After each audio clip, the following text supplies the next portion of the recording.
ফেব্রুয়ারিতে নির্বাচনের লক্ষ্যে প্রস্তুতি নিচ্ছে নির্বাচন কমিশন। তবে বর্তমান কমিশন নিয়ে আস্থার সংকটে রাজনৈতিক দলগুলো। বিএনপি বর্তমান কমিশনের অধীনে নির্বাচন করতে চাইলেও অনাস্থা রয়েছে এনসিপির। এদিকে জামায়াতে ইসলামীও রয়েছে সংশয়ে। বর্তমান কমিশনকে পর্যবেক্ষণের পরই সিদ্ধান্ত নেবে দলটি। বান্ডেল থাকলে প্রতি সেনমানিতে টাকা বাঁচবে। বিকাশ সেনমানি বান্ডেল কিনে জিতুন প্রতি লেনদেনে। আগামী ফেব্রুয়ারিতে ত্রয়োদশ জাতীয় নির্বাচন আয়োজনে নির্বাচন কমিশনকে চিঠি দিয়েছে প্রধান উপদেষ্টার কার্যালয়। একই সঙ্গে রাজনৈতিক দলগুলোকেও নির্বাচনের প্রস্তুতি নেওয়ার তাগিদ দেওয়া হয়েছে। তবে নির্বাচন কমিশন নিয়ে মতপার্থক্য রয়েছে রাজনৈতিক দলগুলোর মধ্যে। 5 আগস্ট ছাত্র জনতার অভূতপূর্ব গণ অভ্যুত্থানের পর যে কমিশন গঠিত হয়েছে তাতেই আস্থা রাখতে চায় বিএনপি।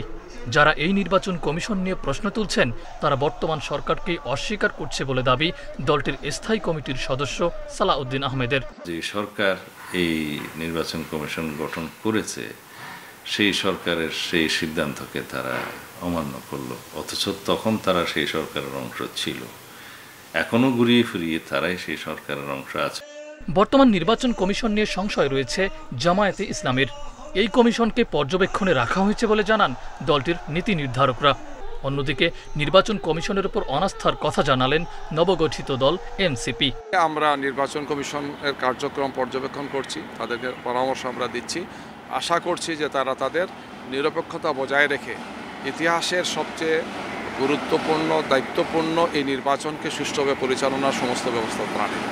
এই নির্বাচন কমিশনের প্রতি যে আমাদের আস্থা নাই এটা আমরা প্রত্যেকটা সময়ই সুস্পষ্টভাবে জানিয়েছি। আমাদের জাতীয় নাগরিক কমিটিতে যারা ছিলেন তারা তখনই জানিয়েছিলেন সংবাদ সম্মেলন করে যে এই নির্বাচন কমিশন যে গঠন হয়েছে আমরা এটা মানি না।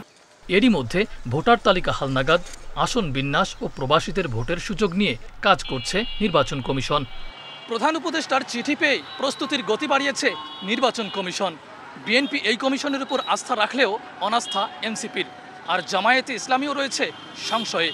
তবে এমন মতপার্থক্যের মাঝে একটি গ্রহণযোগ্য নির্বাচন কতটুকু সম্ভব তা সময়ের প্রশ্ন। মাহফুজার রহমান মিলন, ইন্ডিপেন্ডেন্ট নিউজ, ঢাকা।